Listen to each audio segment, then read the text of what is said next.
Howdy, yokes. Ethan here. We apologize real quickly for the technical delay on this week's episode. We're gonna have an episode coming up on Saturday, but as of right now, you're hearing an old fan favorite, and the reason for that is I'm coming to you from my hotel room in the Florida Keys, and yesterday we had a power outage on the island that made us think it was gonna be a little sketchy to try to record the episode with Wi-Fi going in and out. It was an outage all the way up to Marathon Key, so we had some problems, as well as we thought yesterday might have been the day in which we met the newest member of our little team here, Tyler's daughter. Anyway, we were not able to get our episode recorded in time, and therefore we are releasing an old episode, and we're going to be putting a new episode up on Saturday. So look forward to Saturday, and in the meantime, enjoy Star Wars A New Hope with Cary Pegg from Nerdium, a fan favorite. Howdy, yokes. Before we get started, today we just want to let you know that this episode of Bacon and Eggs is brought to you by you. We want to build this thing to be as big as it can be. More episodes, merchandise, events, giveaways, you name it. But we can't do it alone. If you enjoy this episode or any of our episodes, head on over to our Patreon page at patreon.com/baconandeggs. And consider checking out some of the great reward tiers we've set up over there, or making a donation of any kind. We want to keep this podcast free and available for everyone, so if you have a couple of bucks to spare, anything goes a long way. And we can really use your help to make this podcast the best it possibly can be. So thank you for donating, and thank you even more for listening. Howdy, yokes, and welcome back to Bacon and Eggs. I'm Tyler Carlin. And I'm still Ethan Edgehill. And we're coming to you once again from a long, long time ago. In a galaxy far, far away. So grab your dad's lightsaber. And forget you ever owned a droid. We've got a special guest today. For The Adventures of Luke Starkiller, as taken from the Journal of the Wills, Saga 1, The Star Wars. Star Wars Episode 4, A New Hope. And joining us for the first time on Bacon and Eggs is Cary Pegg from Nerdium Podcast. Cary, who are you? Well, I would be one of two co-hosts of Nerdium. Me and my buddy Matt, we like to get together and talk about all things nerd. You know, TV, movies, video games, all the kind of stuff that we were ridiculed in high school for, basically. Same, for sure. Beautiful. Tyler, you said first time ever on Bacon and Eggs as if we've had a repeat guest. I guess we have not. You've been on the show a few times, Ethan. Actually, I guess you're the most consistent cast member. I've been on every episode. I missed one. Well, Cary, we're super, super happy to have you here. We're going to ask you a couple basic interview questions here in just a minute. But first, let's go over some stats on Star Wars A New Hope. I find there's an inverse relationship on our all-time board with when the movie was released and where it stacks up. For the most. Basically, if we do older movies, they tend to rank higher. And I don't think it's because they used to make movies better. I think it's because we pick and choose from like a range of 30 years of movies, the best possible ones. Well, and don't you find that looking in the past, you kind of got those rosy glasses going on when you're looking in the back there? Absolutely. You completely look past some of the stupid stuff in this movie. I mean, I forgive a lot of stuff for long time movies. Well, like even in this movie, by the way, this is obviously a spoiler show. This movie is 15,000 days old, so I'm not going to feel bad about it. But like in one of the big complaints for The Last Jedi is that like physics doesn't work that way in outer space. But nobody's watching this movie like, well, if you bumped into Darth Vader, he wouldn't go spiraling off like that. Well, the one thing that kills me, like when you move into like the physics of movies, like I gotta tell you, there's not too many movies where I've ever seen and been like, you know what, that science is spot on science. Good for you. Well done, science fiction. I think it's like really spot on to the science. It's like The Martian, and that's it. The Martian, there's no gravity problems. What are you talking about? In the book, the gravity on Mars is not as strong. Right. I'm not seeing a problem here. In the movie, he just walks around like it's a normal planet. He does that on... It's not like that much not strong. I don't know. Anyway, this movie was released May 25th, 1977. That was 15,064 days ago. Way before Ethan and I was alive. Way before. Way before. Now, let's not make me feel too old on this one. That's really not appreciated. But it had, I guess, an $11 million budget, that seems low. So these are original. This time, I just to point out the contrast here, because I couldn't find an accurate inflation budget figure. Okay. I just went with the original figure. So it cost $11 million to make, and its worldwide gross was $775.3 million. That was in $1977? That was in $1977. That's so much money. Yeah, inflation figures put it about $2.2 billion. Just like people paying for tickets to see this movie. Yes, worldwide gross box office dollars. So people paying for tickets to buy the movie. That is insane. But people did love it. I got a 93% critic rating on Rotten Tomatoes, 96% audience rating, and a 90 on Metacritic, which is not our best. Second movie. best. Second best. Second best. Second best. It was beaten out, Cary, by Monty Python and the Holy Grail last week. That is a solid movie, though. I mean, Yeah, you can't argue. you know, I got a 93 on Metacritic. I'm not going to get all up in arms about that one. Yeah. So, normally, I have a negative review for these movies. And, well, not normally. Recently, I've had a negative review for these movies. But I read 6 or 7 negative reviews on this movie, and none of them are any good. Because they were all written in approximately 2014 by people who essentially just said, it's not as good as my dad said it was. Aww. Those people. So, from what I can gather is nobody's ever had anything bad to say about this movie that didn't just steal their opinion from someone else. I definitely have a negative opinion, but it's more on what, not necessarily the movie that was made, it's what came later on in the 90s when we started to, when Lucas decided to go back and start tinkering and playing around. That kind of miffed me, but all in all, I don't have, the original shot of it all, I have no negative opinion on. Are you talking about like the re-releases the remasters? Yeah. Like, that all started up when I was in the prime of my life in the 90s, and I remember actually up until you guys reached out to do this review, I'd never seen the actual remaster with all the extra little bits and pieces until a couple of days ago. I had seen the remaster for Empire, seen the remaster for Return of the Jedi, but never New Hope. It's just so hard to get the original cut anymore is the problem. Due to my age and elderly status, I had a bunch of VHS tapes kicking around. Yeah, I mean, I've got VHS tapes of it, but I don't think we have DVDs anywhere of the original trilogy. Well, and I don't have a VHS player. Like, that would be my problem. I don't think anybody does anymore. Right. Like, that would be a whole other thing to track. I mean, I'm sure I could go on Amazon right now and just Google it or search it and buy one. But I do have, I mean, there are endless positive reviews of this movie. Just picking one little tidbit out of here, the top critic reviews on Rotten Tomatoes. Joseph Gelmus from Newsday back in 2017 says, I haven't had as much fun at a movie in years. With its technical wizardry, high-velocity storytelling, and spirited good humor, Star Wars dazzles the child in us. Which is, I mean, I don't think that any of these writers are going to say anything that hasn't already been said a million times and that we're going to say over and over again. So that's basically what the positive reviews are looking like. But all in all, this is, the kickoff to the greatest film franchise of all time. You could say what you want about the prequels. You could say what you want about the sequels. It's still the biggest and baddest films franchise ever. It's still freaking Star Wars. It is still very much the juggernaut that it was back in the 80s and the 90s and still continues today. And this movie's so good. I loved it. It is good. So, Cary, tell us a little bit about your background with Star Wars. The New Hope was like the first foray into all things like science fiction for me. I remember I was... I had to be 4 or 5, and my grandfather sat me down. He's like, we're going to watch a movie. You're going to like it. I'm like, oh, sure. Yes, Okay. sir. Yeah, man, why not, right? Like, who am I to argue with you? And just from the get-go, like, just that blasting fanfare right before the scrolling text, all that sort of, like, I was at the edge of my seat from beginning to end. Mm-hmm. And I was hooked from the get-go, and I don't know how many times I've seen the original trilogy, either as a kid or a teenager, or even as an adult. When my son learns to sit down for more than 5 seconds, I'm going to strap him down and make sure he watches all of them. Right. But it really was the first, I guess as a kid, like one of the first real obsessions, right? Like you got the franchises that you just glue yourself to. Star Wars had to be the first one for me. Oh yeah, I think it's the same for me. Like I remember. I don't remember a time in my life where Star Wars wasn't like something you were interested in. Like before I understood what was going on in the movies, I remember I was collecting the toys and like just going all in on being interested in it. And then... Oh yeah, absolutely. I had toys for Star Wars before I'd ever even seen the movies. Because it's so good. Cary, can I ask you how old you are, or is that... Oh no, at a certain time in my life I stopped giving up about worrying about that stuff. I'm 36. Gotcha. So I was born in 81, so like right at the peak of the fervor of the original trilogy. Right. Jealous. It was a tacky time. You didn't miss a whole lot. We did just review Ready Player One last night, the love story to the 80s. So yeah, we here at Nerdium have a tragic story about trying to get to the theater to see that, and then not having to see it, and then getting stuck watching Pacific Rim 2 instead. Was that any good? Oh gosh. It's a movie about monsters beating up giant robots. That it is what it is, man. Like, I mean, it's a movie where if you look at the movie poster, you know the plot from beginning to end.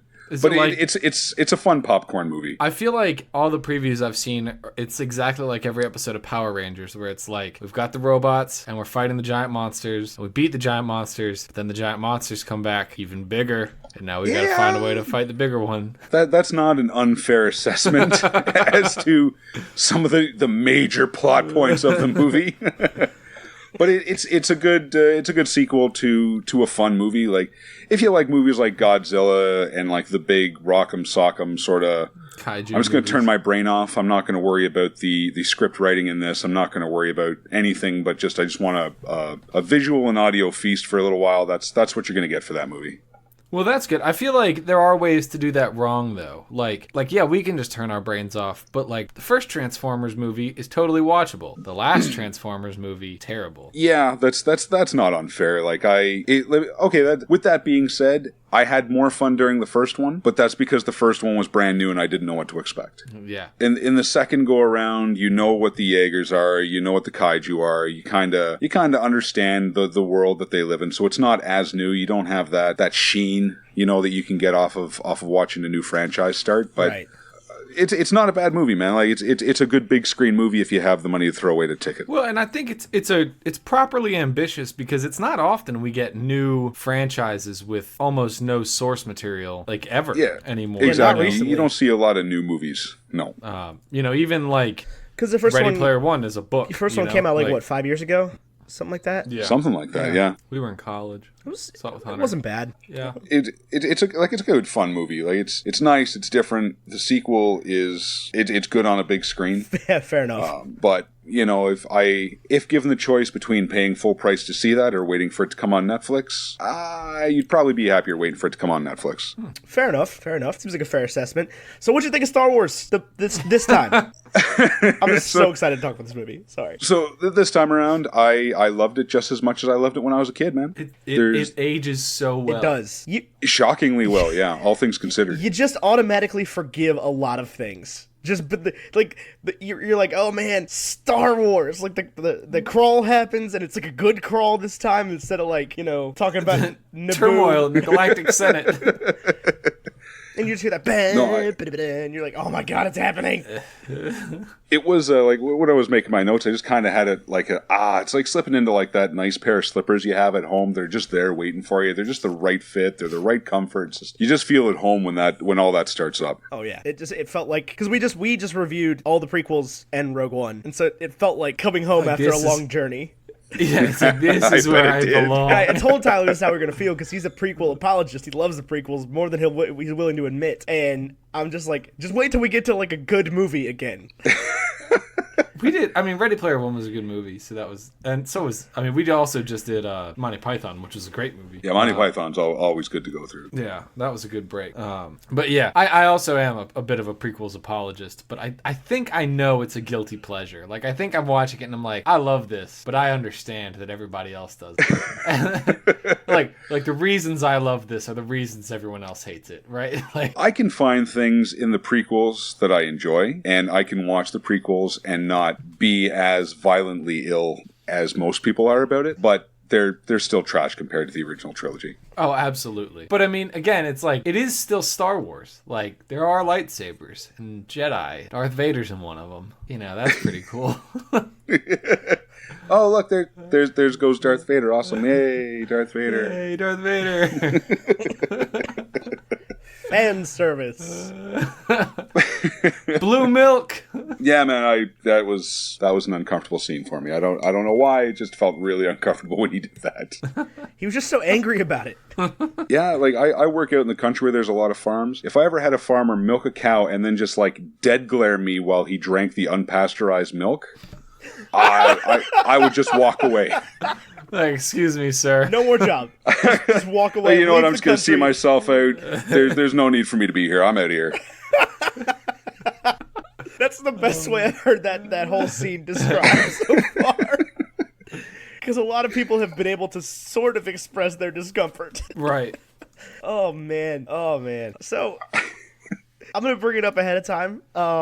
Immediately in this movie, we get the issue of the stormtroopers. In that the stormtroopers walk out of the ship and just murder everyone. And they're like so good at shooting things. For like the first 30 seconds, they're good at shooting Why things. can't they hit anybody after that?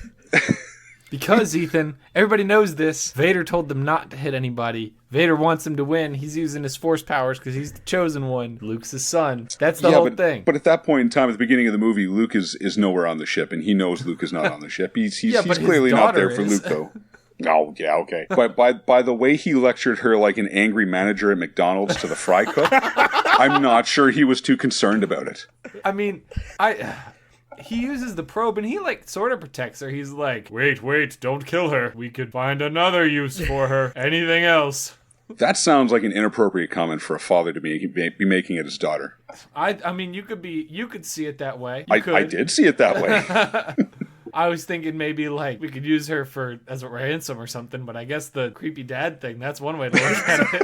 But he doesn't know that's his daughter. Doesn't? I don't think so. He doesn't know he had twins, does he? Yeah. Doesn't he really just kind of bring that up to Luke, though, in Return of the Jedi, when Luke is refusing to turn over to the dark side? Like, isn't that what sets Luke off in, like, one of the final battles? It's very possible that is. My Return of the Jedi knowledge is probably my weakest Star Wars knowledge. I'll be 100% honest. I'm just trying to remember when Luke won't turn back, and maybe he mentioned something like maybe your sister or something like that. But during this movie, Luke and Leia, if you're an old man like me, clearly don't know their brother and sister yet. Until George Lucas came along and cleaned up that little scene. Yeah, he was like, well, they were kissing, and they share a little peck on the cheek in this movie, and I was like, ooh, so cute. Oh, it's a little peck on the cheek in this edition of the movie. In my edition of the movie, it's a full-on, like, what's up? I'm going to call you when this is all over. Yeah, I have seen the original scene. That happens in what's it called as well, where they give a real kiss. I will say, Empire is just it's terrible what they did with the special effects after the fact. Yeah, it's brutal. Yeah. I had a hard time with it, but again, the whole idea of Lucas going back and then like, oh well, the technology wasn't there when I originally made it, but now I want to go back and just make this beautiful thing. It's like, man. Could you imagine if every director that's ever made like a huge movie decided, hey, the technology wasn't there, so now I'm just going to go back and just redo everything? I mean, Titanic would have been nuts. Well, I'm just imagining.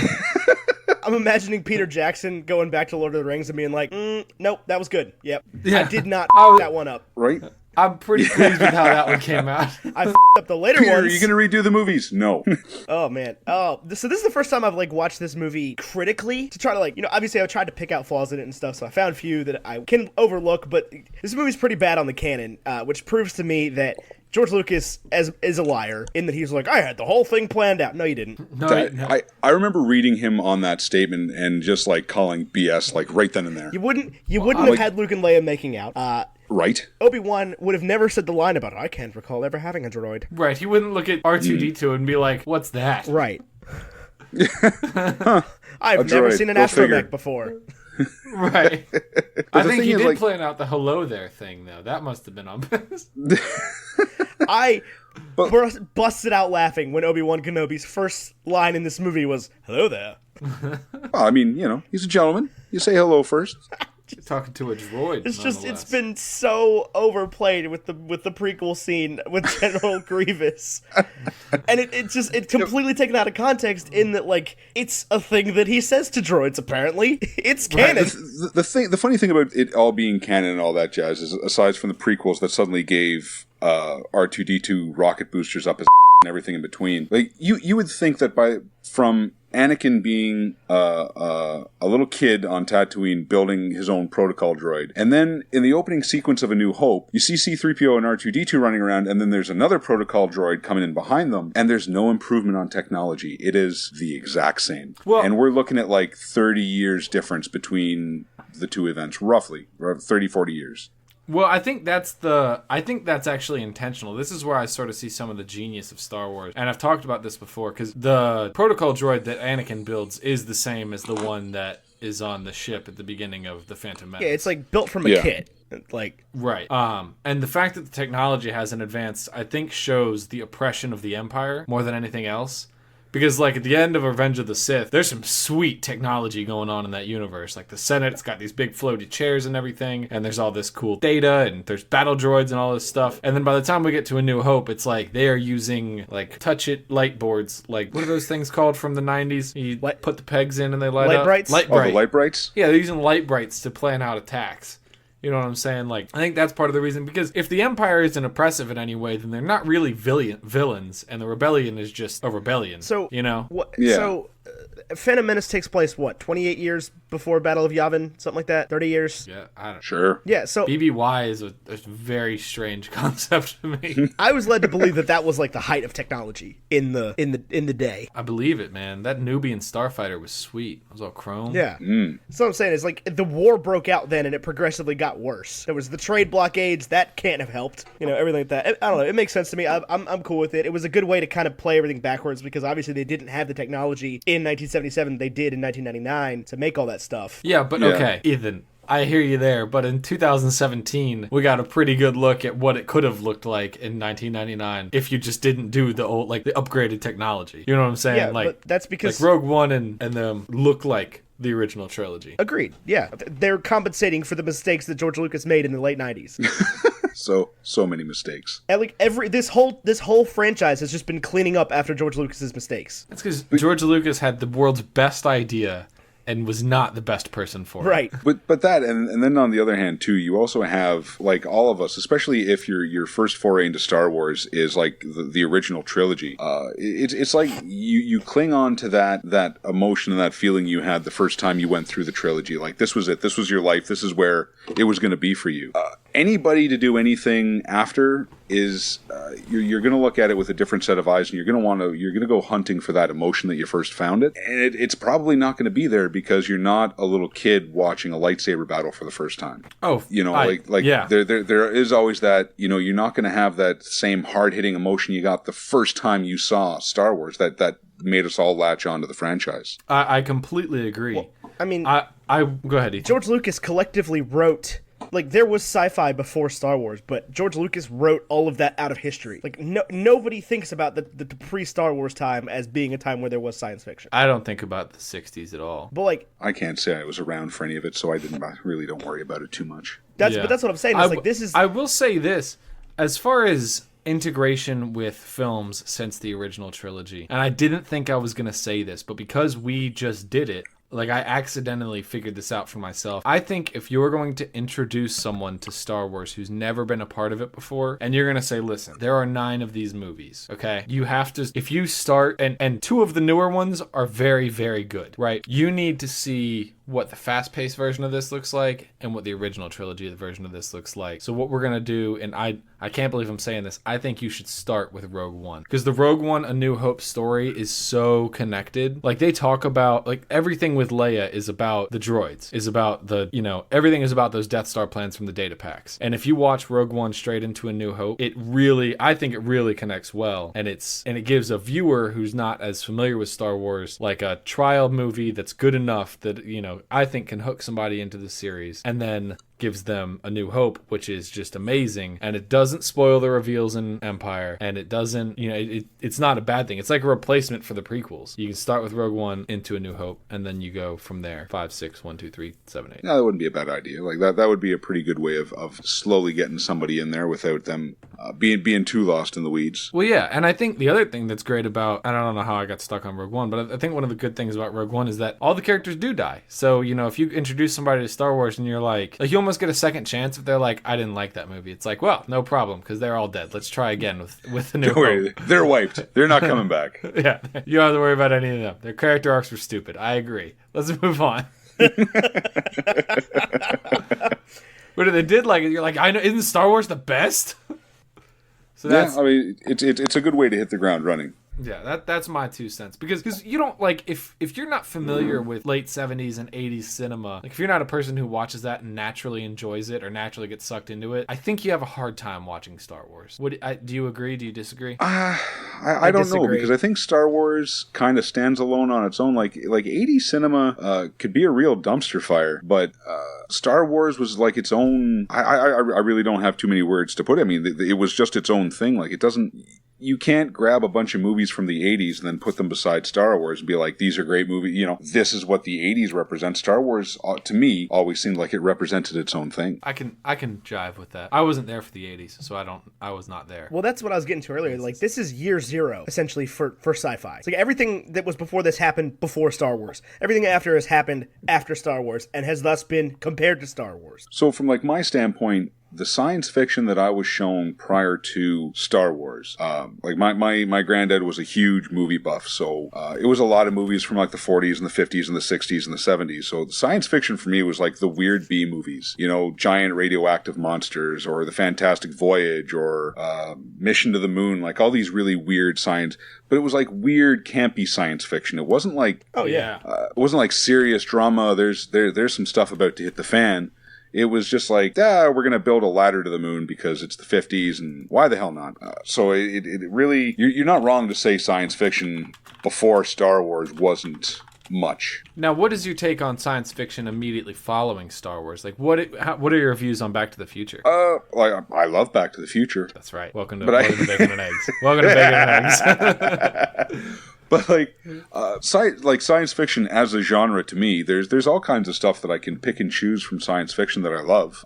I never got into Battlestar Galactica. I never got into Firefly, which apparently is just tantamount to saying the Lord's name in vain, apparently, to some people. Well, we also have not gotten into I watched Firefly. I thought it was a dumpster fire. I couldn't care less about Firefly, and it's right. But so you're in good company here. I don't think Ty's seen it. You're right. So, but then something like Star Trek is there, and I loved Star Trek. You know what I mean? But it's two different brands of space, science fiction, action, adventure sort of thing. But they stand alone on, you know, they can stand by themselves. Right. And that's the thing is, like, Star Trek has had to come up against or under fire, like, from Star Wars, even though Star Wars came out, 11 years later? Star Trek was 65, 66? Something along those lines, yeah. And really only for a couple of seasons. Right. But you had, 2001 came out in 68. Movies like that. War of the Worlds was, like, 1950. So, like, it was there. This dramatic science fiction was there, and it's just been forgotten. It's all pretty, like, it's all solid science fiction. You just have to, I know a lot of people that'll come over and be like, I want to watch, some weird movie, and I'm like, all right, I'll put on some really crazy science fiction from, like, back in the day. They have a hard time watching it because, one, the special effects are just... horrendous. They're either super horrendous or they're really super, super practical, and, they're not as pretty, right? It can be hard to watch if you don't have that wherewithal to be like, hey, I really want to experience what science fiction looked like. If you want to experience what science fiction looked like back then, go watch, like, the 1951 The Day the Earth Stood Still. It's awful. It's a great movie, but the special effects are so terrible. Yeah, I mean, there's so many movies with terrible special effects. This movie has terrible special effects. No, this movie has great special effects compared to everything before it. I think before I really got into movies and started understanding special effects, the special effects for this at the time, and this is like the early 80s, was mind-boggling for me. I couldn't believe what I was seeing, and then when I got older, I of course found out how they did it, but then it was like, man, just insane. Well, the special effects in this movie were as good, if not better, than Back to the Future, which came out 8 years later. There was not one DeLorean in this movie. How could they be better? There was a Death Star. There was a Millennium Falcon. Yeah. Trade in your DeLorean for Millennium Falcon, call it a day. I mean, right. It's a fair-y trade. Right. But this is something that I was actually thinking about when I was watching it, and I was very young when I saw the original releases, so I could be mistaken on this, but when he's in the targeting computer, and it's got the little, like, vector graphic sort of in the Millennium Falcon while they're taking on the TIE fighters, and you can sort of, like, vector graphic your way around, that's incredibly, like, advanced when you consider that, like, the Atari 2600 was released in 1977, the same year, and, like, didn't even sell, and, like, games from the Atari 2600 were impossibly, like, lame. Bad. Awful. There was no graphic whatsoever. And, like, just the way that they were able to do that, and it looked so seamless and it looked so natural. I thought that was really, really interesting. That's just something I'd like to point out. Yeah, no, that's a good point. Like, I remember playing a 2600, and you're right. The graphics from the targeting computer are way better than what you would ever find, even in half the arcade games that would be kicking around at that time as well. Mm-hmm. For sure. It looks like Tempest. I want to get me an Atari 2600. I'm now, because you said it, I'm doing research on the Atari 2600. Apparently it came out When it was released, it was $200 in 1977, which is apparently equivalent to $800 in today's money. Oh, Well, currently you can get an Atari 2600 on eBay. It looks like for refurbished for $129. I have an Atari that your wife bought me. I know, I'm so jealous. I got a Sega Genesis. I already owned one of those. Did you just say you have an Atari his wife bought you? I mean, it's That like sounds oddly combative. It's like the classic. You know, they've been doing like the NES Classic and whatever. It's the Atari version of that. So it just had a bunch of games built into it. Isn't that the one that they were selling like at like JCPenney. Yeah. Like this is just the weird like big box stores where it's just like buy some pillows over there and an Atari 2600 over there. Yeah. Yeah, Well, I love exactly it. what So it's like. it's great. I played Space Invaders the other day. I was playing Space Invaders the other day. I very rarely on classic video games do I revisit them as an adult and I'm just naturally better at them. It turns out they just really were very hard, and 7-year-old me wasn't just I was bad at hand-eye watching Ready coordination. Player One. You know, I was watching Wade play Adventure like it was nothing, and I play Adventure and I get wrecked in 30 seconds. Yeah, Adventure. They're like, yeah, just go left and find the secret screen. I'm like, secret screen? There's enemies. I gotta kill stuff. The whole finding the Easter egg in Adventure takes about 13 minutes, so they kind of bet it So up. watching this movie reminded me of nothing more than how much I don't like C-3PO. And I'm sorry if that offends anybody. Was it you in I guess you guys were talking about episode 3 that said Anthony Daniels or whoever the hell plays C-3PO? Was it? Yes, it was me. That is a backed up fact. Like, this is a real thing. Nobody likes Anthony Daniels. Like, everybody hated working with him. I think he was probably the only member of the cast that didn't Carrie Fisher. Naughty. Oh, now. This, Don't talk about sweet young Carrie Fisher. that's by her own admission, though. Oh, okay. Yeah, Well, that's that as was long as she's on the that was level. her only piece of advice for what Daisy Ridley was: don't sleep with the entire cast. I thought it was don't sleep with Anthony Daniels. I mean, he's just, and you can tell in this, but he's just insufferable. All he does is complain. He's so mean to R2-D2. Stop that. Here's my thing. Listen, we have more Star Wars now than we did 5 years ago. C-3PO and R2-D2 are stupid characters, and BB-8 is the best. And I don't care about C-3PO and R2-D2 anymore, because I know eventually I don't have to care about them, because BB-8 will be back, and that's all that matters. And BB-8 is amazing, and I just don't care. And that's basically, now that we have more series, it's allowed to shape my view on the whole series, if that makes sense. Well, Go ahead. For me, for the droids, they were a running joke that just never went away. There was no punchline. You know, they played they were supposed to be like the Laurel and Hardy-esque Abbott and Costello. They can't get along. They can't get on without each other. Ha ha ha! Look at these two go on. That you would have thought. Joke. Well, you just would have thought that they would have just called it a day by Empire. You know, it was just the two of them just got in my opinion got played out. And when I saw them start up into the Phantom Menace with them, it was just like, man, why are you here? Yeah, well, them and Anakin, I think, are like the only characters are the only characters to appear in all 9 movies, right? Were they Anakin's in not Rogue One? 7 They and weren't 8. in Rogue One. I think they're like in the background or something. I don't know.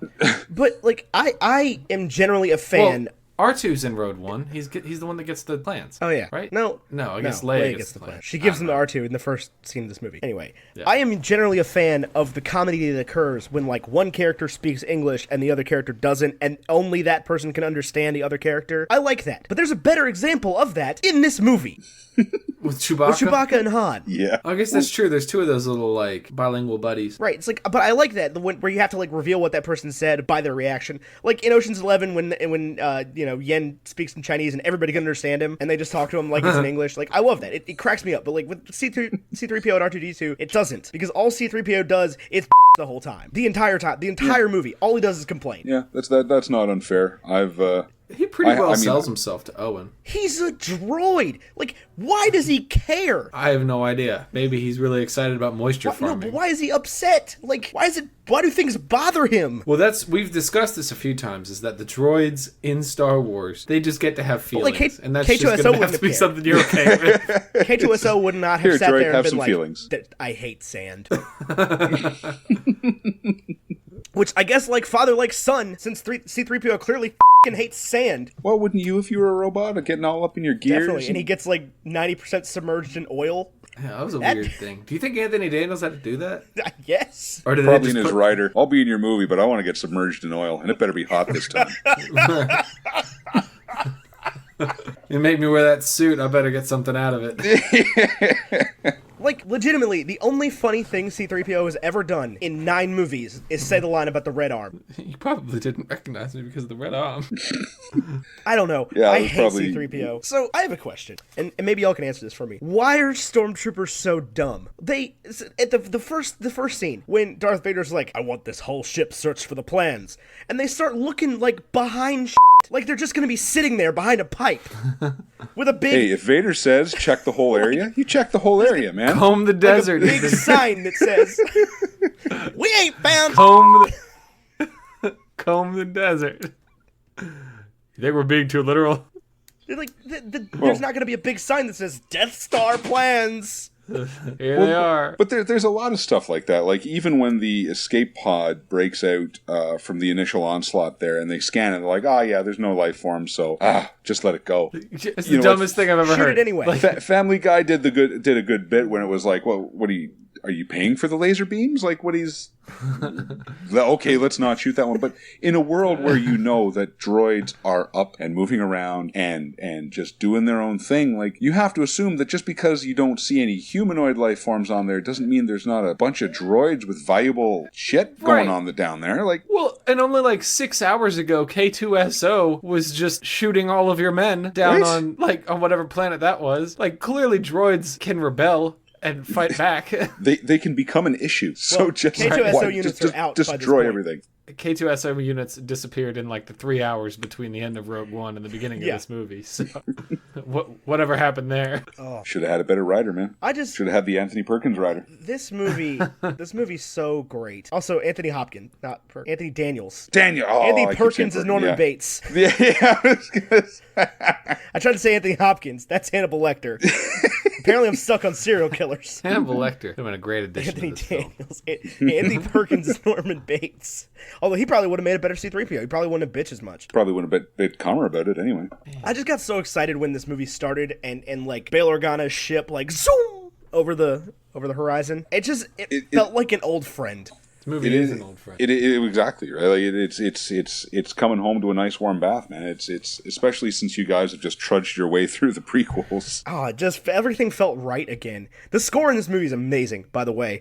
I get that it's the same theme and same themes in every movie, but like this one is exceptional. Like that piece of music when Luke is looking at the two suns over Tatooine, it's just like that piece of music that's been in all the rest of them since then, but it's just the first time you hear it. It's so tough for me to think of this as the first time. Like, I cannot imagine being an audience going in and seeing this movie for the first time and like not knowing there was going to be this whole world that sprawls out of it. Yeah, it's true. Like I remember how I felt the first time I saw it, but I can't remember any point in time in my life that I've never had Star Wars in it. Well, none of us were alive at a time when Star Wars didn't exist. Right, yeah, when exactly. there was no Empire Strikes Back, you know. Thank God the sequels were good, like the original sequels. I mean, I guess it didn't matter back in the 80s, though, because like Back to the Future Part 2 is garbage. Back to the Future's still great. Part 3's not bad. Well, the series as a whole isn't too bad. I mean, it's a good, it's another good, solid franchise. if Pirates of the Caribbean's anything to be said, you can't judge a movie on the sequels. Yeah, because Black Pearl's amazing, and the next 4 are totally different. Yeah, well, 2 is bad. I think 4 is bad, and I've heard 5 is bad. 3 was good. 3 was awesome. 3, yeah, But that was an outlier. it's long though, isn't it? It's like over 2.5 I don't hours or know. something. Probably. Why do TIE fighters scream? Who decided on that noise? Ethan, it's the physics of outer space. That's how sound works out there. It's all that air and space rushing by their wings. Like, Right. I thought that was pretty clear from the get-go. I just imagine the sun from Rick and Morty. like, everything's on the cob. Like you start the TIE fighter, it just goes. Ah!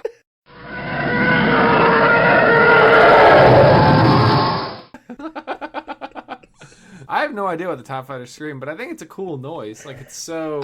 I would love to go back in the conversation when they like figured that one out. Somebody heard that and went, there it is. That's It's like it. there's just a room That's the full sound of things right that there. make noise, and somebody's just like, "That's the one." That's it. Just Somebody was dragging their kid out by their hair like, that, get a microphone over there. Where's the boom? I'd love to know what made that noise. Dear past Ethan, this is future Ethan here to let you know that you did some research on this very topic and found out the sound of TIE fighters are made by a combination of baby elephant trunk noises and a car driving very fast by a microphone in wet pavement. Cary, you said you has not yet seen Star Wars. That's true. You said a son. Yep. Does he have a Star Wars name? You don't have to tell us your son's name. That's obviously whatever. He just kind of has a regular name, man. Like, I really wasn't going for a crazy Star Wars themed name. And that being said, my girlfriend would just shoot me if I even suggested I suggested Bruce because of Batman, and that was met with a glare that said, "You go in the other room and you sit and you think about what you just said." So, I think that is the same do not conversation have a my son. mother had with my father when he decided he wanted to name me Winston. After church. fair conversation. Yeah. My wife is okay with the name Oliver, but we do not have a son. So after Oliver Queen. Okay. No, he's just not. He's 18 months old right now, so he's far more interested in finding stuff on the table to throw onto the ground than he is to actually sit down and watch TV. Has he Right. started putting So- everything in his mouth yet? Oh yeah, we've been going on with that for a while. That's why there's very little things that he can't choke on, just stashed everywhere. Right. One of these days, I'm just going to lay marbles out all over the floor and be like, "All right, buddy, we're just going to let nature take its course here." So I hope you're Sink or swim, smart bud. enough to Come know on. better. Yeah, that's right. Survival of the fittest, man. Let's see what you got. Yeah, man. It's sorry if you don't make it out. Maybe the next one will get a little bit further than you did. Trial number 1, off you go. Holy I don't know that that's the best parenting advice. Yeah, but think about the ones that make it though. Oh, they'll yeah, be we'll have fit. a whole... They'll be the fittest. Good. Oh, you gotta stop making me laugh, guys. So This is such a good movie. Obi-Wan Kenobi calls Darth Vader Darth, like it's his name, like a first name. Yeah, sup, Darth? Yeah, What's howdy. good? If there's anybody that should know how the whole Sith thing works, out of all of the characters in the movie, it's Obi-Wan. I mean, here's the dilly though. Obi-Wan can do whatever he wants. And this is another George Lucas thing, right? George Lucas, you're going to keep watching these movies and you're going to be like, he didn't even figure out how he wants people to say Harrison Ford's character's name. Or Leia's. Or Leia's. There's like Leia and Leia, and then Lando says Han, and other people say Han. Chewbacca's vernacular is just the same grunt over and over again. There's no way anybody knows no way anybody knows what he's saying. Like, I had forgotten about the scene where Alec Guinness, as Obi-Wan Kenobi, just runs out in the hood screaming and waving his arms. I had completely blocked that out of my memory somehow. that's his first line. It's not hello there. It's what if that was how he approached General Grievous? Oh, that would have gotten the job done. He just drops down from the sky and goes, Yeah, but that's like a common tactic through the movie. Like when they're on the Death Star and they're running away from the stormtroopers, like Han Solo turns around and he's like chasing like a half a dozen troopers, like roaring like a monster, not firing anything, like not taking them out, just like boogity boogity boogity boogity boogity all the way down the hall. He looks at Luke and he's like, I got this, don't worry. And just runs after him and they just run away. I got this. Ah. Why do they run away? That's what I want to know. Because they're under direct orders not to kill the heroes. Yeah, exactly. Or they've That's- come to the stark realization that anything they fire at just fires back and they can't hit anything to save their lives. Yeah. Oh crap, we're terrible soldiers. These blast points are too accurate for sand people. They must be made by Imperial stormtroopers. I was like, Yeah, okay. Yeah, I mean those sand people shot a pod racer. Yeah. Like while it was moving.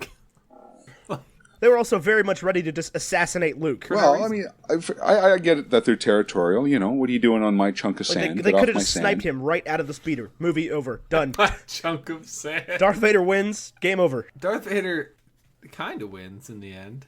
The Emperor dies. The whole Sith prophecy. Well, he gets to be a nice blue ghost up with Obi-Wan and Yoda. Hayden. Don't start that. Don't even.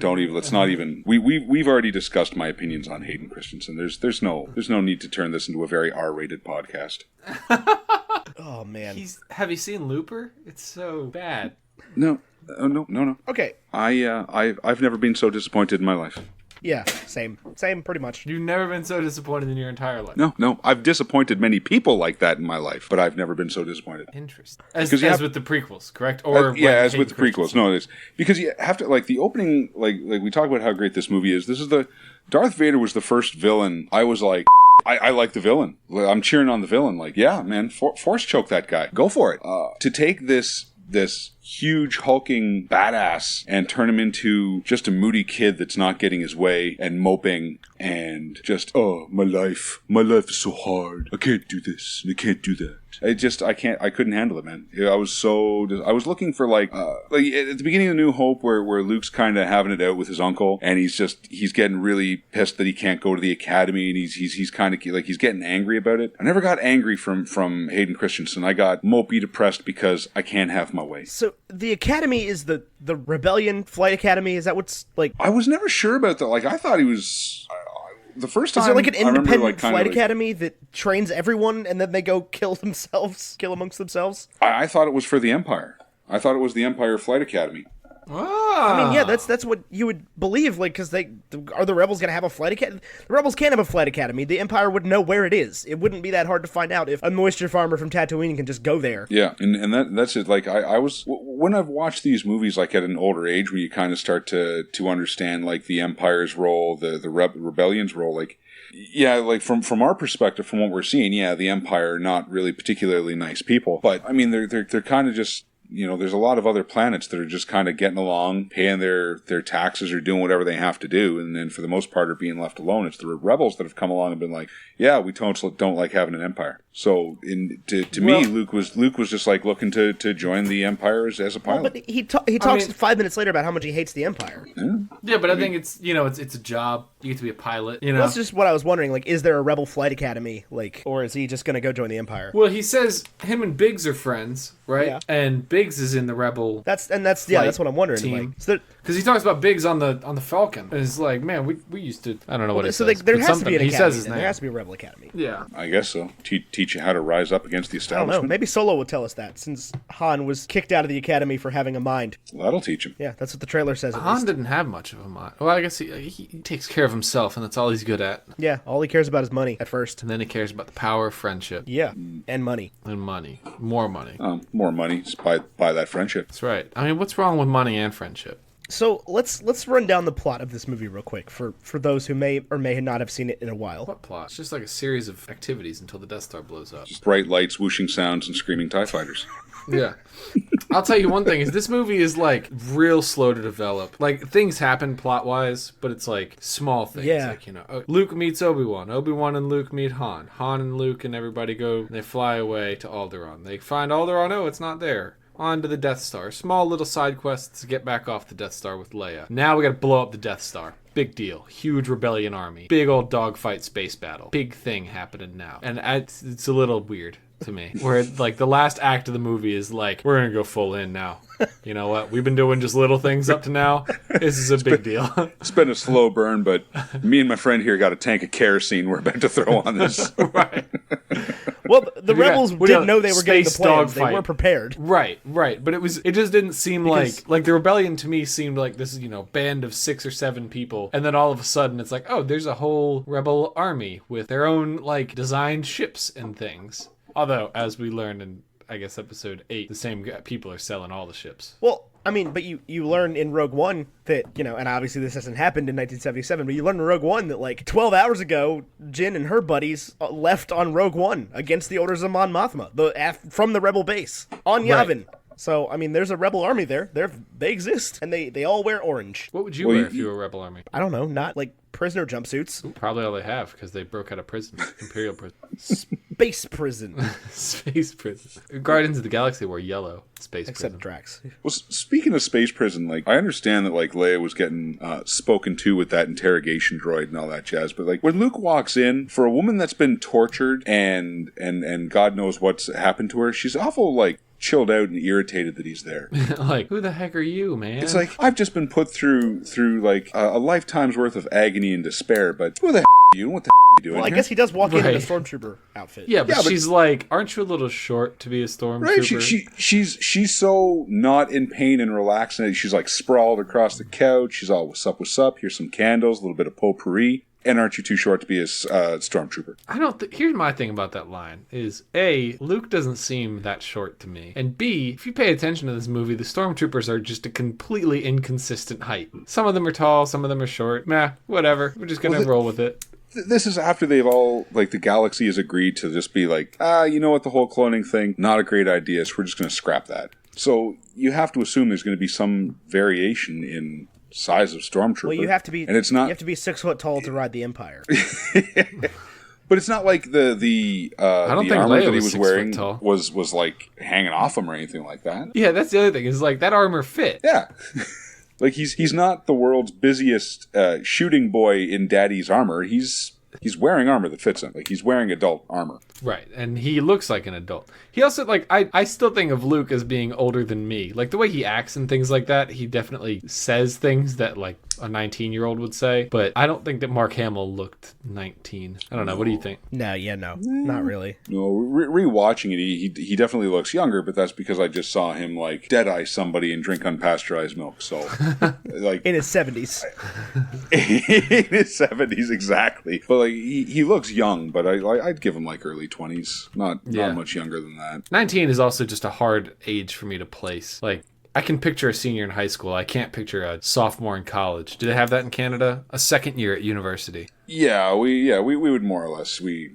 I didn't go to university. Like in Canada, we have university, we have college. They're two completely different institutions. Weird. Yeah, right. I know, but that's how it's done here. It's like a different word means a different thing. That's so unusual, Canada.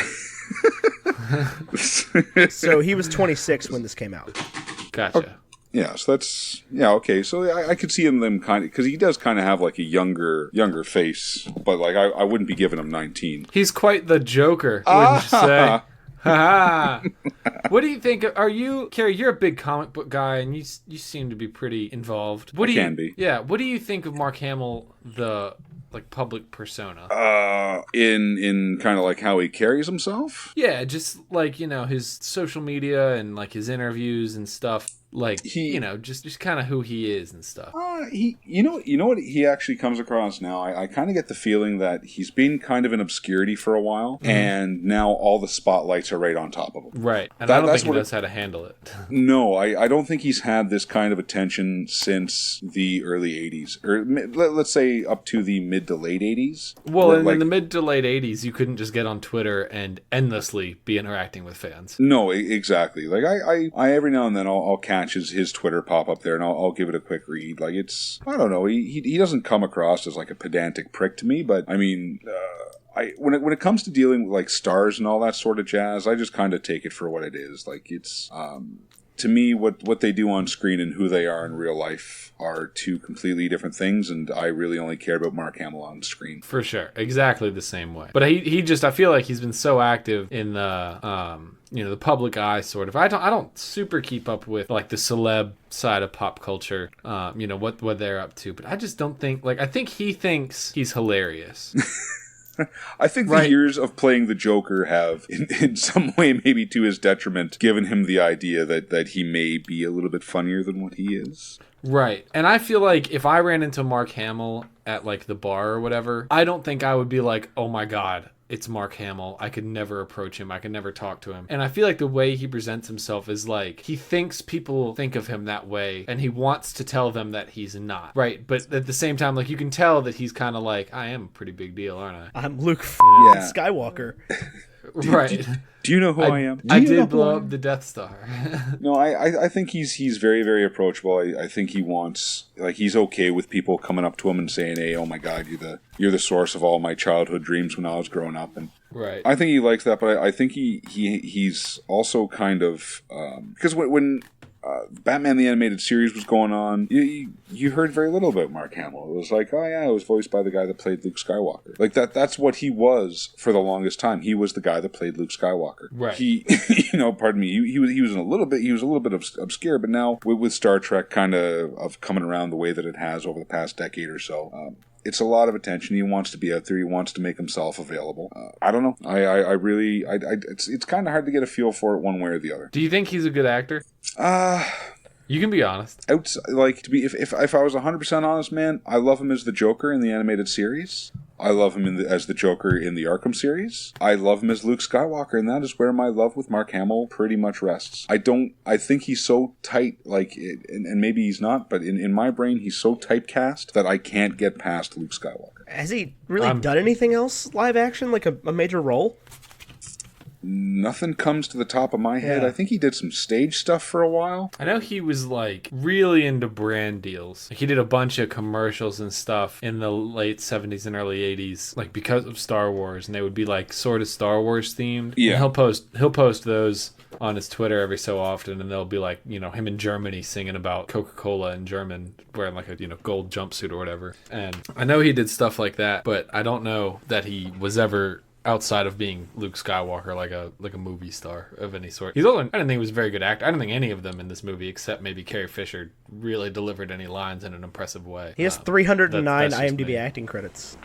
Yeah, well, there's a lot of episodes of No, Batman. that's I was going to So- say.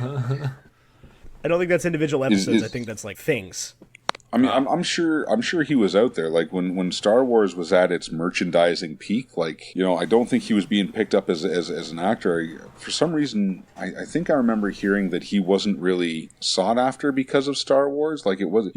What movie are you going to put him in? Because they're just going to look at him and say, "Oh, that's Luke Skywalker." I don't know. I feel like Mark Hamill could have gotten away with it because he kind of has like the David Schwimmer, Josh Radnor. He's just like a white dude, you know? Like, he's just another white guy. He doesn't look like the Wicked Witch of the West. He looks like he could play typical white dude number one at the bar, sure. right. But well, I and don't I think know how Harrison much further Ford that got can away go. with that. Harrison Ford got all those other roles, and he was Han Solo, who was, I think, a more interesting character and more memorable. But yeah, but maybe that was what kind of fed into that future there. He was also Indiana Jones. yeah. Yeah, but he wasn't Indiana Jones yet. No, but it was. I mean, it was a transition with Lucas. Yeah. It kind of kept that fire going. I kind of get the impression that some of these actors that once Star Wars was done, it was like, all right, you know, wash the hands, see you later, thanks for your work, and that's the end of it. Like Carrie Fisher had a pretty decent career.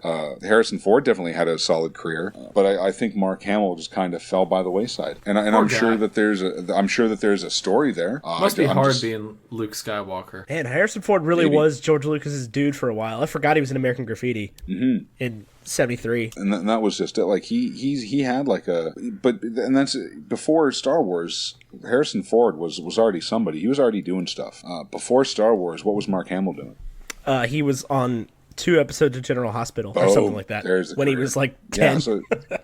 So like it's not he going into Star Wars. He really didn't have a whole lot of anything. I remember watching some sort of biography. It was like one day he woke up, he went to work. The next day he woke up, he was Luke Skywalker, and then like it was just Star Wars mania everywhere. So I can't imagine how that feels, but I think that kind of hurt him in the long run for other acting roles. Outside of other stuff that we know, like the Joker, the voice of the Joker, or he was the TV series The Flash. He was the not Toy Master, the Trickster, or whatever his character's name was.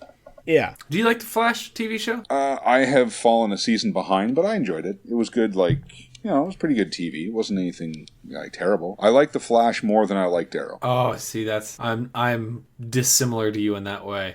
But- I think Arrow is the best comic book television show to ever be made. So my problem with Arrow is the first season of Arrow. I was so sick and tired of hearing about the island where everything was happening that I just lost interest. Like we'd be back in the city and Oliver would be doing his thing, and then I'll flash back to the island. That just kind of wore on me for that series. So I was like, I'm good. It was cool, but I was good. I liked it when they threw Deathstroke in there. That was pretty much the pinnacle for the series for me. Well, I will, full disclosure, I'm not super good at watching the long TV shows. In fact, ever since we really dove into movies, I've taken a step back from watching TV because there's so many movies we have to watch. But I've probably seen the first 2.5 seasons of Arrow and probably the first season of Flash. I have not given a chance to like Supernatural or Smallville, or I couldn't watch Gotham. Really? I liked Gotham. I really enjoy Gotham. Oh man, I saw, you'll occasionally see like some promos and some previews and stuff, and I think some of the villains are really well cast.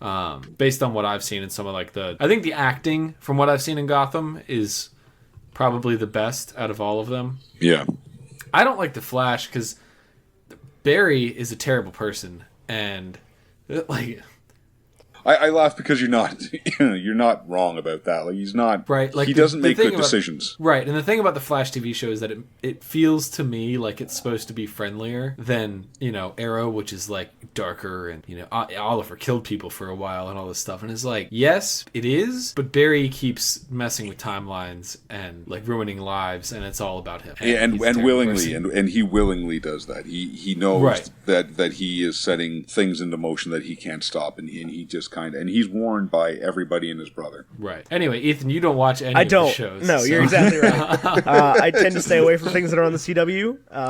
I even like there are Gossip very good Girl, reasons for so I that. don't- There's better TV occurring elsewhere on television, in my opinion, but I don't know that there is. there just is. Like TV, like network television doesn't make very many good shows anymore. Correct, but you have plenty of channels and companies that are making good TV, and none of them are the CW. Sorry, just one man's opinion. I tried to watch Wrong Arrow. opinion. Season 1 of Arrow is unwatchable. It's so I horrible. could not It's disagree so more. bad.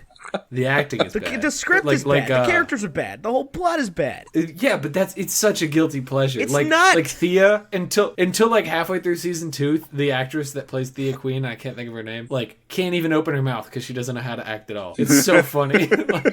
like if you watch her, she like there's no mouth movement whatsoever. It's just like She's just playing it safe. Right. Every time I've She's talking. ever like, tried to from talk the about back of her Arrow, mouth. It's you're so just like, funny. man, nah, you can't just base it on the first. You got to watch like the 3rd season. And I'm like, no. If a show's not good for the first 2 years, it should have been canceled. If you ever talk to somebody that's really passionate about a TV show, it always comes down to, yeah, but did you watch season 3 though? No. Like, yeah, you wanted to vomit after season 1, but if you stuck through to season 3, you'd be into it. No, I'm not Right. watching 45 episodes just to wait till it gets good. Well, here's the problem. Yeah, I know the seasons are so long. That's the other reason that I can't keep up. Is like 23 episodes a season. That's insane. Oh, that's what absurd. Netflix is for, man. I just sit on my hands. I just politely wait for Netflix to put them up. And I'm like, oh, okay, now when I have some downtime, I But can it's like, catch if you up. told me to watch, Right. if you're like, oh, Stranger Things doesn't get good till the second season, but it's only 8 episodes, then I'm like, okay, fine. Like, I'll give it that. But if you're like, yeah, just 'cause 8 watch hours- the first, 8 hours. watch the first 50, and then you're good. Then you're really invested in the characters because they've taken a lot of your life, and you're forced. I mean, to I'm care kind of now. convinced that's the only reason I like Lost. No, Lost is good because the first 2 seasons are, it's the opposite of what you're saying, right? But then after Lost's that, I keep first 2 watching because seasons I'm are so amazing, right? But then the next season- 4 seasons season are 3 like, was great. what? Okay, well, whatever. The last 3 seasons are like, what on earth am I watching? This is terrible. I felt that way from the get-go, but I just kind of played along because that's what everybody was watching. So I was like, all right, we'll watch this again, I suppose. I love Lost. Whereas, like, there are Lost plenty is- of TV shows where I'm hooked within 30 seconds. Like Game what? of Thrones. No, Game of Thrones is one of those things where I have this conversation with everybody where I'm like, yeah, I just don't care about any of the characters. And then everybody's like, you gotta listen. Yeah, but your logic for not Season caring one's about a little characters tough. is wrong. Season 1's a little rough, but season 2, man, Khaleesi starts doing some crazy stuff. What's gonna be over the wall? Oh, man. And I just don't care. Also, all of your favorite characters are gonna die. I don't care then. This is stupid. I mean, like, when you first meet Don Draper, oh, That show hooks you immediately. Listen, I'm I'm still into that show, so, you know. that's what I'm saying. I think I just watched the pilot. over yeah, I and just over recently again, watched, like, the right? first 5 episodes again, and then got hooked on something else, but I was just like, gosh, show's so good. It is so good. Oh my God. You know what else has a great pilot is on the totally different side of things is Glee. Glee's pilot hooks you right away. Are you kidding? Oh, no, it doesn't. It Are sends you you serious? away. It Yeah. repels you to the other end of the earth. Oh, you guys are Yeah, so wrong. I'm with Cary on this one, sorry. I feel like y'all are... Glee is a trash fire that just has gasoline poured all over it on a regular basis. I can't handle That's how I it. feel about the Pitch You know what's Perfect crazy movies. about Glee? Oh, I like the Pitch Perfect. I like the first one. The second two suck. But the thing about Glee is that, like, I remember watching it when it was new. Like, we'd watch it on television and being like, wow, this is so forward thinking. This is so amazing. And the way, like, social justice warriors and tolerance just happen is now, if you go back and watch, like, season 1 of Glee, you're like, oh my gosh, you cannot say this on TV. This is so offensive. This is so wrong. You cannot get away with this. Like, this is, this is bad. This is bad. It's so funny because I specifically remember being like, well, they just get it, man. They're so tolerant. It's so real. Well, it's like you even go back and you watch Back to the Future, and you're just like, guys, you can't do that. Hide in a tree. Yeah. There are older movies that are extremely uncomfortable to Oh watch. Yeah. And they're movies that you've seen, and then all of a sudden they're uncomfortable. It's like your worldview changes without you realizing it. Well, it's like the older movies I've watched, like some of the John Wayne movies, or like just old movies from the 50s or 60s, where the wife or whatever will be upset about something, and the husband just politely backhands her across the room. It's like, oh, you can't You can just do that then. you can't do that anymore. Not only can you not do that anymore, but like it wouldn't have even crossed my like. It's never like I'm having an argument with my wife and I'm like, you know what? This would be a lot easier if I could just throw you across the room. You know? Yeah, like Like women that get upset thought about something, doesn't and you even smack them real quick. Just calm down. See, I'm not too sure that my girlfriend wouldn't take the hit, just glare me in the eye and go, okay, and then just wait. And I'd never sleep again. So that would be the end of it. I'd never be able to close my eyes because I'd know that she'd be there waiting. ever the insomniac. She would just be around every corner, just standing there, just letting me know that she's always where I'm Well, going yeah, to be. and it's like this is Just waiting. This is a much. Hey, Carrie, just for the heads up, I would also assume that's how she's going to be if you give your son a marble and tell him to eat it. I wouldn't tell him to eat it. You just leave it there and see what he does. He should know If by you now put, not if to you eat put stuff. him in that, you're never going to sleep again if that child swallows a marble. I just want Carrie, you to know don't that. put the marbles on the floor. Carrie, put the cat back on the bleach. It's nothing but orders around this house. It's almost impossible to live here. Put the cat back on the bleach. I thought you said cat at first, like a feline. Just put the cat on the bottle of bleach. I was like, that's a weird place to keep your cat, but whatever. It's Because different that's up in how they do it Canada. Yeah. You got to keep your snow nice and white so you can go out and bleach it every morning. You don't want that ugly snow. You want that nice white Canadian snow. I agree with that entirely. The center of the flag. Exactly. There you go. Snow is one of my favorite things to look at, but like plowed snow, like old snow, is my least favorite thing to look at.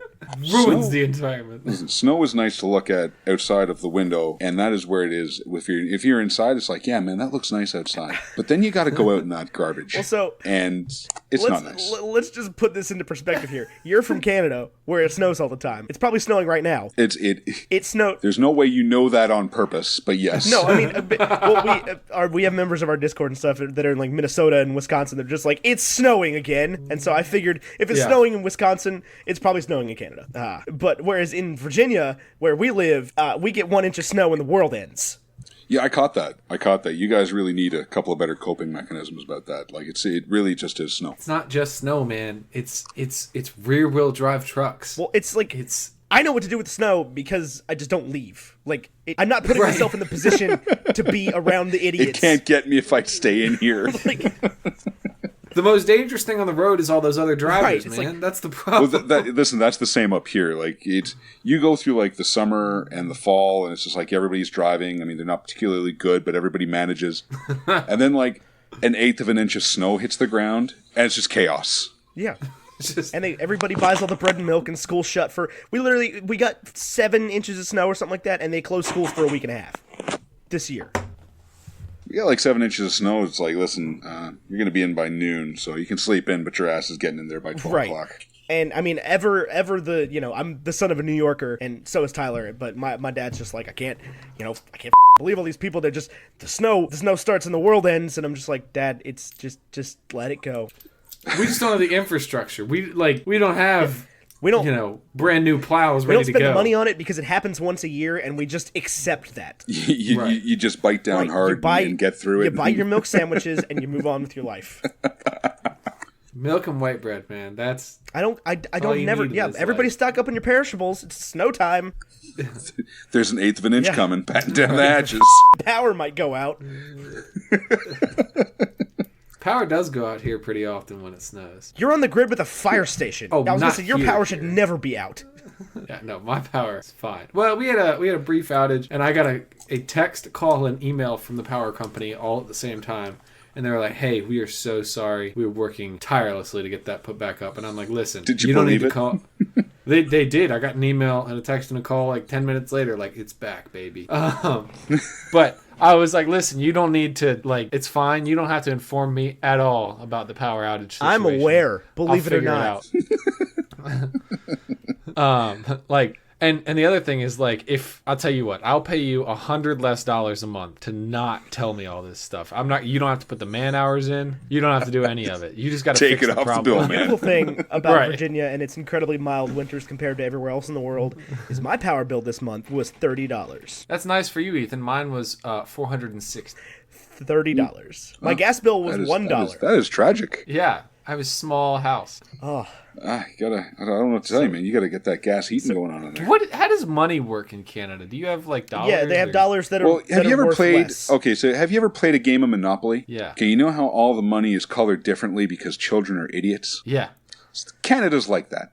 And it's funny Okay. colors. And it's all fun colors, so he just jumps out at you like, spend me now. It's got a scratch instead of maple leaf, right? Is that a real thing? It's actually the moose's. Oh. You give it a good scratch there. Yeah, There's a moose on your money. I just want you to remember you just said that. No, there's a caribou on the quarter. There is a moose-like On the critter loonie. quarter. On the No, loonie, it's a that's loon. A loonie is a loon, yeah. That's not a quarter, that's $1. That's $1. A toonie is worth $2. $2, but there's a polar bear on it. Gosh. Listen, man, I had nothing to do with these names, all right? It's just a bunch of, like, drunken Canadians got together, had a ton of beer, and was like, just call it Toonie. What the hell, eh? Like, that's pretty much how it ended off. So I mean, everything I know about Canada comes from Weaker Than songs, so. That's pretty good. That's pretty good sum up. Just, you just go into, like, Spotify or whatever, listen to a bunch of tragically hip albums. That too, yeah. and Gord that's Downie. pretty much your Canadian history lesson for the lifetime. Everything by Gord Downie. So Canada doesn't have like a history. Like in 4th grade or whatever you do when you're 10, do you have to take like Ottawa history? That's a place in Ottawa's Canada, a right? city. That's a place where I live in Canada, yeah. Ottawa is the city. Aha. It's so in Ontario. you get like Canadian history. It is in Ontario. You get Canadian history, and they teach you all about like the colonies and Upper Canada and Lower Canada and how they came together and all this nonsense. Do you know who Christopher Columbus is? Isn't he the guy that came from Spain and then did all the bad stuff to all the natives? Yeah. Yeah. Yeah, we get oddly enough a lot of American history on top of the Canadian history because We don't get any of y'all's history. yeah, it's better off that way. It's a lot of fur trading. learn about the and French a lot and of Indian War. nonsense. Yeah, like there's a lot. Of, the big thing in Canada when you're growing up for history is when they get into the War of 1812, and if you have a Accidental War? good history teacher, they kind of explain Canada's role in the War of 1812. If you have a garbage history teacher, it's just like, yeah, so that's when Canada kicked America's and it's not quite the story you should be telling kids because nowadays they get on the interwebs and then they start spouting off on forums. And it's just a big old sticky mess. So, fun fact about the War of 1812. When I was in, I guess, pre-AP? I don't know. Advanced 11th grade history. And we would do, like, after-school quiz nights for extra credit. I think they were after school. Anyway, I would always answer the War of 1812. That was the only answer. I think later on I learned, isn't that the war that wasn't supposed to happen? Like a text message would have solved it, but they didn't have texting. Something that the War of 1812 was America had already gotten its independence from Britain, and they were high on the hog, and they're like, you know what else would be nice on top of America? Canada. Some of that Canada land. And they started coming up. One of the big battlefronts was Niagara Falls up in Clifton Hill there. And they wanted to annex Canada into the American fold. And the colonists that were British but were Canadian by place of birth, you know, say it how it is, however you want. They're like, nah, man, you're good. You guys are good down there. We're just going to stay up here and do our own thing. Don't cross that line. Don't you cross that line. And of course, people were crossing the line, and that didn't go over well. One of the things that kicked it off was, I think it was it Washington on patrol? And there was like a minor skirmish that just kicked off the whole I think so. I think it was Washington that was just on patrol. Like it was just we're just walking through, making sure everything's good. And then Britain got involved. Like the big war was with Britain. Like the War of 1812 is essentially with Britain, and Canada, as one of Britain's colonies, played its part up here. But there was like a whole naval war going on. Like it's the Canadian aspect is us basically saying, no, we're good doing our own thing. You guys do your own thing. We're going to do our own thing. And some people were more headstrong, saying, no, you're going to do our thing too. That's what it was. But again, if you have a good history teacher, they kind of give you the nuance of it all. If you have a bad history teacher, it's like, yeah, man, we just beat the Americans. It's great, and it just doesn't translate well. Just a few points to make on that. Washington died in 1799. I just learned that from Google, so it probably wasn't him. No, it's somebody of significant prominence, and I just don't have the name. And then this is also just for all you Canadian listeners out there. The Wikipedia article of the War of 1812, the sentence that describes what it was, like the definition or whatever, what you would put on your note card if you were in history class, is the War of 1812 was a conflict fought between the United States, the United Kingdom, and their respective allies. Yeah, Canada is not mentioned. No, because at the time, during 1812, Canada wasn't a country. Canada didn't exist. And it wouldn't exist for another 55 years. So it really was just a colony. Babies. Yeah, man. You guys started in 1776, and we started in 1867. Huh. I mean, that's older than Australia. Anyway, have you guys thought about Star Wars Episode 4: A New Hope in a while? I hear great things about that movie. Is that so? Because I want you to know this conversation started there. And just ended the War of 1812. It's fitting. So that is a war. That is a war that happened in a galaxy, but not the Star Wars. It happened way more recently. Yes. Just I mean, just I guess, a long time ago time instead of a long time is ago. a relative. A long time ago could have been like George could have been referring to like 1960. You know, as a kid reading that cue card of it wasn't even the galaxy far, far away. It was a long, long time ago, and I'm like, so 1960s, right? 1950. What's a long time ago in this movie? Right. That seems awfully relative. I remember asking my grandfather, I'm like, how long ago did we have lasers and force powers and lightsabers? Where was long I? enough for How did I us miss that? to not have any of the technology anymore, and for it all to have been forgotten after some long dead conflict that we haven't quite gotten to in the Star Wars universe yet. True. Galaxy-ending conflict. Also not in our galaxy, from what I understand. This is the one far, far away. Well, I mean, you can safely assume that life on Earth was seeded from some Star Wars era, technology. Is that how they built the I pyramids? believe so. That's what I'm led to believe, is that panspermia is entirely because of Star Wars. Gotcha. You know what? I'm willing to get on Twitter and just start announcing that. Hashtag Star Wars is panspermia. That all life on Earth is seeded from George Lucas. He's the only one who knows. He's got the Journal of the Wills. Right. He is the Illuminati. Right. Like the reason you hate the prequels is because that's just how it was, man. Like it's not like he could write a story that was good. He's just telling you what happened, right? I'm not here to make it good. I'm just here to let you know what happened, man. That's all. It's a 100% factual documentary. Right. He couldn't control the actor problem. Apparently, Carrie Fisher can control herself either, so it's all relative in context. Oh, man. It can't be about a real story, though, because it does not have Tom Hanks in it. Yeah. There's still one more movie and countless spin-offs, so you got time. Yeah. One more gospel. Well, announced gospel. Yeah. I think Rian Johnson has already said he wants to do his own trilogy outside of the Vader saga. Sure, why not? Everybody gets their own trilogy. Right. You get a Star Wars You movie. get a trilogy. You get a trilogy. I mean, if you're Disney, right, and like you have J.J. Abrams coming up to you being like, I want to make 3 Star Wars movies. But not the middle one. Are you like... I want somebody else to do the middle Right, one. right. But if you're Disney, are you like, I don't know, man. Like, those don't typically make way more than they cost, and you're not one of the best directors of our time, and we don't have endless funding. I don't know if this is the best idea. I don't know. You're immediately like, of course, JJ, you can do literally it's like, JJ, whatever on one you hand, want. you wrote season 1 of Lost. On the other hand, you wrote season 4 of Lost. Which He did not write season Which 4 of JJ are Lost. we That's getting writer's here? Strike. Right. Well, the problem with J.J. Abrams is that he does a really good job setting up like mystery and mysticism and stuff, and then has a really bad job of like resolving it and making it of properly finishing a TV His show. tie-ups are not very good. Yeah. I tried to watch Alias, and it was good for like 5 seasons, and then it was just terrible. Isn't that how Dexter was? Don't talk about Dexter. Don't start. Just don't. Couldn't get into it. It was I didn't actually even the try. worst I have no ending idea. of any TV show ever. I've never seen the last season because I heard about the ending. I'm just like, you know what? I'm good. It's I'll just enjoyed stay it over it's here. reprehensible. Yep, I'm going to just end on a high note and call it a day. That's how I am with Marley and Me. Like it ends when they move to Philadelphia, right? I've never watched a single second of Marley and Me. I'm crying thinking about it. I've seen never it. watched a single second of it. I don't want to do that to I myself. was fibbing a minute ago. I figure, why go out of your way to make yourself feel miserable like that? Cause man, that dog is so cute. It's like, hey, come spend your money. Cry for an hour and a half. Like, just, Are movie ticket prices outrageous in Canada? You seem upset about movie ticket prices. I'm not going to lie to you. I'm indifferent to movie ticket prices. My big hang up with the Ready Player One fiasco was that it was a mix-up in the electronic box office that denied us the opening night for Ready Player One.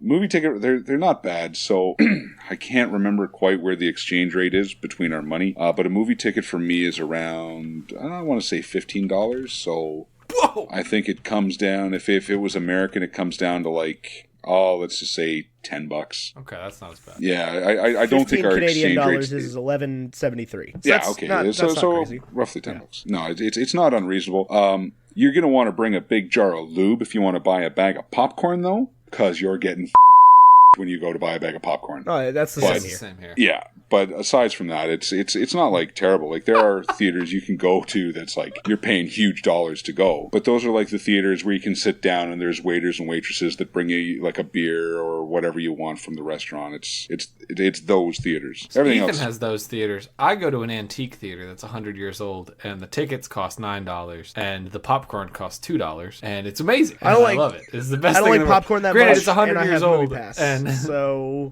it's a win-win. win-win-win. I'm glad there's one theater left in the world that doesn't like see it coming and then just start to salivate as you walk through the door. That's nice. That's nice that you have that one. It's like part of the historical society. Like it has no business showing some of the newer fancy movies that it shows because it just doesn't have the sound system for it. Mm-hmm. But I go anyway because I watched such a good my place first to be. movie with Dolby Atmos this weekend. It was awesome? awesome. That's the new sound system where they can move sound all over the theater, including the ceiling and the floor. That sounds amazing. It was amazing. It doesn't seem like that's like a breakthrough. Like it seems like somebody in the past 100 years would have been like, you know what? What if I know we're doing this surround thing. What if we put speakers up and down too?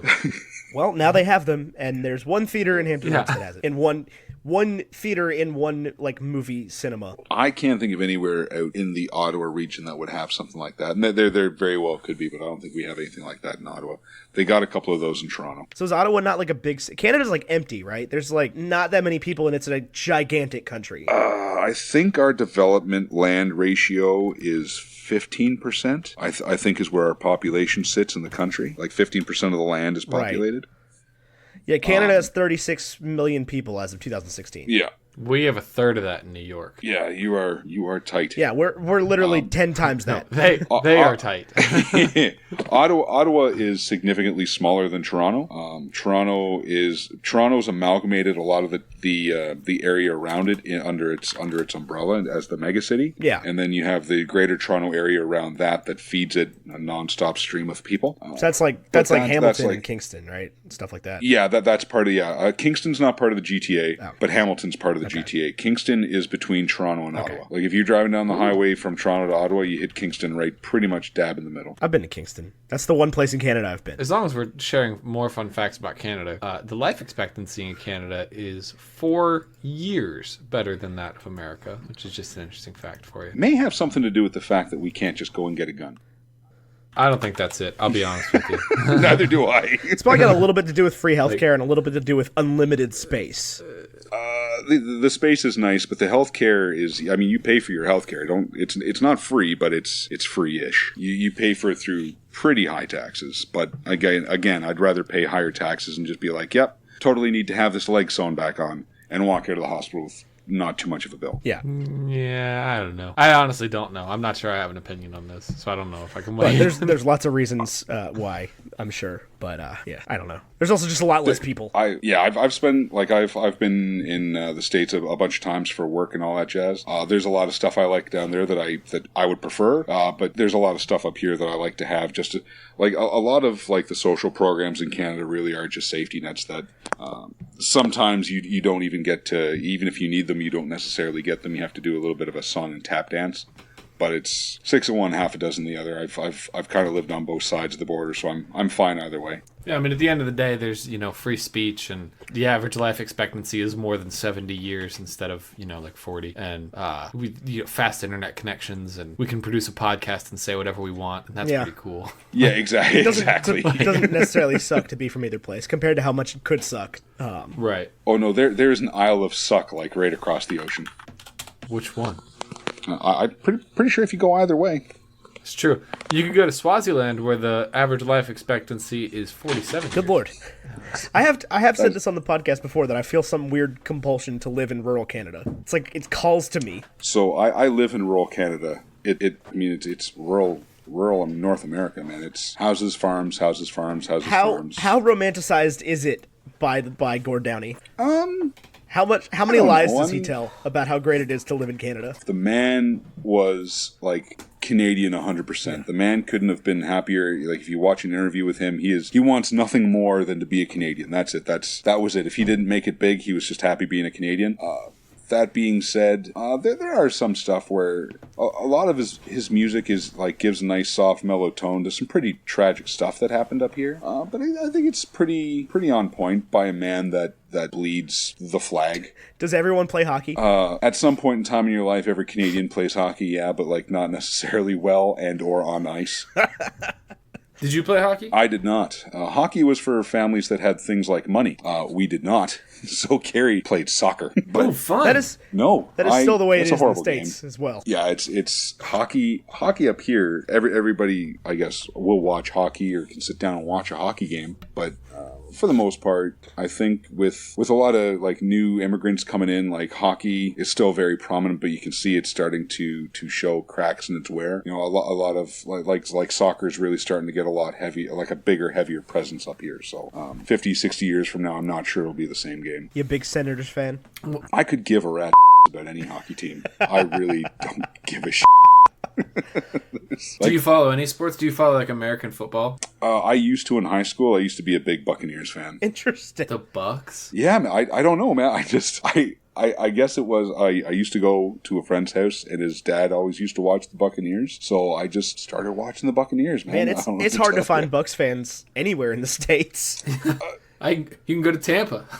I haven't actually sat down and watched an NFL game outside of maybe the Super Bowl in ages, man. Like I don't have time to sit down and watch sports. I'm a pretty busy dude to begin with. I would just assume watch something else. Fair enough. Yeah, watching sports was never anything that I got into. I played a lot of sports, but I never watching it was just not as fun for me. Cary, what do you look like? I imagine you're bald and have a beard. Pretty fine guess there. I am bald and I do have a beard. Yeah, but that's just from your graphic that you have as your Twitter ad. No, I'm a pretty big dude, I guess. I used to do a lot of powerlifting, play a lot of football. I used to play semi-professional football in Canada. Means you're nowhere near the NFL, and because we have the CFL, so you're relatively close to that. I just look like a big bald guy with a giant beard and probably bigger eyebrows than they really should be. I really should take some time to trim those bad boys back down, but that's just a white dude with a ridiculous beard. Okay, that's about exactly what I pictured. So that's glad. I just pictured Gord Downey with a beard. No. You can't picture Gord Downey with a beard. That man's a national hero. Ty has no idea who we're talking about. No, not a clue. Is that like John Denver? Yeah, pretty much. Sure. Yeah. Okay. That's kind of like a good comparison. He's like the Canadian John Mellencamp. Gotcha. He's the lead singer of a band that was like every single one of their songs had everything and anything to do with Canada and their love for Canada, or just like musical history lessons, stuff like that. But he was a prominent musician in Canada. Gotcha. They were called the Tragically Hip. Gosh, that's so Canadian. I think we're getting there. We are there. Do we have any final thoughts on the movie? Anything we missed? Anything we need to wrap back up? I mean, like every movie we review, this is an ongoing conversation, right? Like, this is Star Wars A New Hope. We could talk about nothing but Star Wars A New Hope for 2 hours, or we could do a little of that and maybe a little War of 1812. And what you get's what you get. You know, this isn't scripted. This is just what happens on Bacon and Eggs at T&E.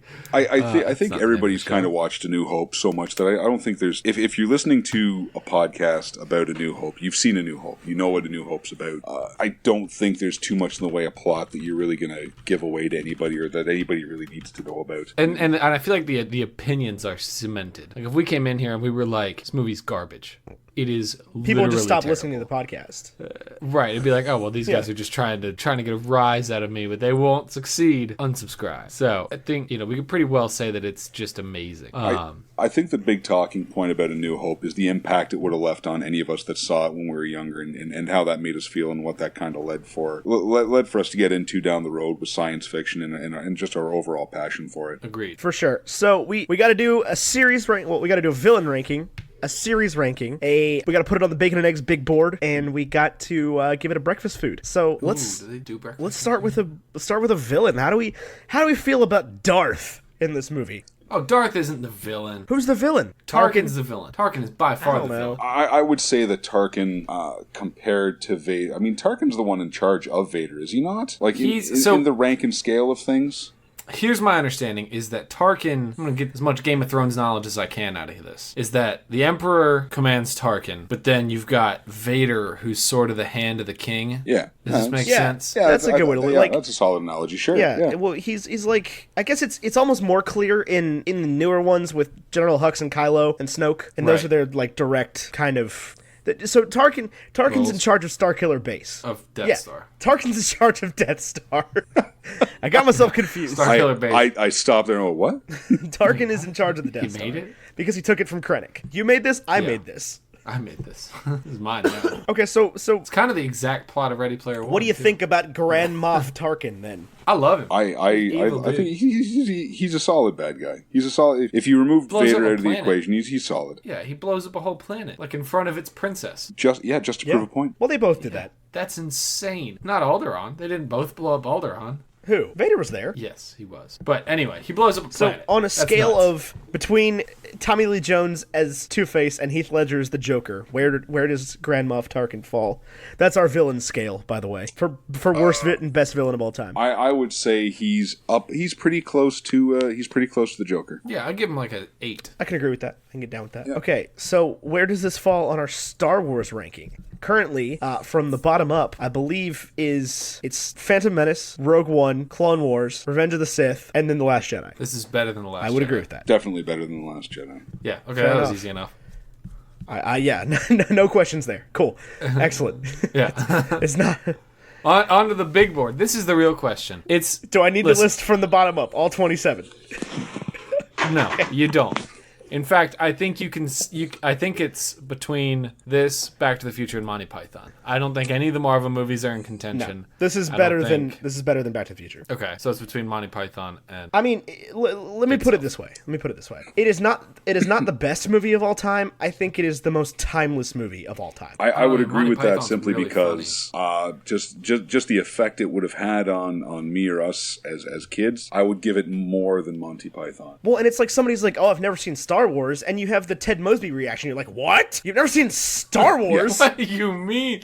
But like, I feel like Monty Python is almost like a cult thing, but Star Wars is like, what do you mean? Everyone has seen Star Wars. And even like Star Wars, like Disney made Star Wars accessible for everybody again when they were like, yeah, all that other canon is just not. You just have to see Star the Wars movies is now. just Star Wars, man. So I think we can safely put it near the top or at the top. Do you think this is the best movie we've ever reviewed? I think so. Carrie, is there a Marvel movie that stands out in your mind that might be better than this? Absolutely not. No, okay. There's not a single Marvel movie that I would put anywhere close to A New Hope. There's, like I said, the effect it would have on me if I was to rank like my number one movies, I would have to sit down and come up with a reason. I guess maybe I liked Empire a little bit more than Hope, but I would be hard pressed to come up with anything that would beat them in my list of movies. Yeah, I mean, this is in my list of top 10 favorite movies of all time. This is my number one, at least last reported, which was like 3 weeks ago. So Has that changed since you just watched this? Okay. no, but next week it might. Okay. But by all accounts, from pretty much everybody who's seen them recently, Empire is a better movie. Yeah, but like, we asked our Facebook group what their Star Wars rankings were. And Carrie, our Facebook group is made up of people who are considerably younger than us, so therefore younger than you. And a lot of them, I was so shocked, had like Revenge of the Sith as their favorite Star Wars movie. I don't know how I A feel lot of about them had that. Return of the Jedi And- as their favorite as well. Yeah, and it was almost like, it was like shocking, but it was also like, I mean, that's the new generation, you know? That's I what they want. Yeah, I guess from like a special effects, flashy, noisy standpoint, sure, I can kind of get that. But I mean, I'm not sure But you gotta I would think- go that way. Well, and I wanted to make a quick point on the Marvel thing, and I've talked about this a few times. I'm curious as to how, like, my children will react. Like, will my kids like Iron Man 2008 better than A New Hope 1977? And I just don't know the answer to that question. You gotta have kids first. Like- they that's gotta fair. get born first. Right. I know, like, I'm going to have daughters, and they're going to be like, well, I guess any kid can be into anything. I want to make that clear. But I want kids that are into, like, My Little Pony and... Let's stuff say like Mean that. They're Girls not is the gonna care greatest at all. movie ever made. Right. And it's like, well, I guess that's guess that's what we're doing with my life now. So, Fair enough. We need a breakfast food. Here I am. This is my life now. What? Carrie, do you have a what breakfast food for this food movie? would you give? Do I have a breakfast food? I don't know, man. I'm kind of like a steak and eggs kind of guy, and in the world of my existence, the New Hope would be my breakfast steak. I'm so surprised. You said steak and eggs, and I was like, this is bacon and eggs. This is what movies are. This is what breakfast is. This is the podcast. It all is about this. Bacon and eggs. But steak and eggs, I guess is steak and eggs what they do for breakfast in Great White North? They do up here. There's a lot of cattle farmers. Is it not like, do you not eat poutine for every meal? That's a French-Canadian thing. I'm not even going to... You don't have another 2 hours to go down that road. Tim Hortons coffee? Is that what this is? Listen, that is a staple, all right? My day you got doesn't the go Tims. anywhere until I get that cup. Roll up the rim. That's over. Oh my Got to God. wait another couple months for that. It happens like every couple months, right? I'm not crazy about that. Like, I think they do it like twice Yeah. a year. It feels like they do it twice a year. fair enough. I know nothing about Canada. Like I said, everything I know about Canada comes from songs and watching hockey. Tim Hortons. And I was going to say, you nailed Tim Hortons pretty good. I mean, I pick up on stuff. Is that like their Starbucks? Do y'all not have Starbucks? We have... our Tim Hortons is like your Dunkin' Donuts. No, it's not. If it's that important to you, it's No, not. because you can get like But it's like that massive chain coffee and donut shop. I thought you got like full meals. At Oh, Tim they do Hortons. donuts? You can get like a soup and sandwich. Okay, so yeah, like- Dunkin' Donuts. Yeah. That's like Panera to me. Panera's not known for its coffee. That's true. There are better places to get... Actually, McDonald's coffee up here is actually better than Tim Hortons coffee. Yeah, isn't Tim Hortons coffee McDonald's terrible? coffee Like, is isn't that a garbage. thing? It's what you drink. It's... Yeah, well, it was like that for a little while, but then McDonald's came around, and the story that I heard was that McDonald's bought the beans of Tim Hortons. Like, they went to the distributor and like, yeah, you're our bean supplier now. And so Tim Hortons had to go to another They were supplier. like, listen, J.J. Abrams, we'll give you 3 movies. Do whatever you want. Like, Yeah, exactly. Yeah, the golden arches come in and things change. Like, right. Yeah, but it's not great coffee. It's coffee people drink. That's pretty much Fair it, man. enough. You're better off to make your own coffee there we at go. home. Steak and eggs for A New Hope. I can live with that. I think it's bacon and eggs. But We okay. can't ever I'm down with that as give well. bacon and eggs to a movie. I think you can No, do you A New can't, Hope. because we're gonna beat A New Hope one day. I think there is only one potential movie that could beat it. Yeah, well, you and I have different views. Yes. I don't know, man. You're going to be like 2001 A Space No, that Odyssey. movie sucks. Are you kidding me? That is the most boring movie. Okay, I love movies about space. I love movies about like realistic space travel. Like, I love them. They're my favorite. 2001 was pretty realistic. That's what I'm though. saying. Is I love those movies. I love every movie based on 2001. It's just f***ing boring. You don't, when you watch 2001, you don't feel like tense when you're outside in the vacuum of space and there's no noise. You don't feel that tension. No, I feel like I've been watching a movie for 16 hours. Okay.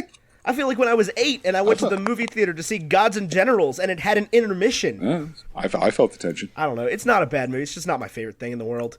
Oh, it's far from my favorite. It's a movie that I can enjoy maybe once a year. I'm not going to see say it. it's better than New Hope.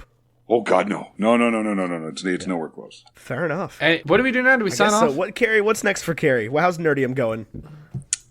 We got the review coming up for Pacific Rim 2. Eventually, Makes sense. we'll be posting our review for Ready Player One once we get that snafu worked out. We're going to be doing a big table discussion with a couple of other guys about where Marvel's going, what we want to see, what we want to have happen, and then we'll see where it goes from there. Typically, Matt and I are sitting down trying to bash our heads together, trying to come up with ideas that aren't too repetitive. I mean, there's only so many times you can talk about video games or TV shows before people are looking at you going, "That was a really nice one-trick pony you got there, Cary, but can you move on, please?" So, I don't know what you're talking about. no, Yeah, we reviewed 18 Marvel movies. In a row.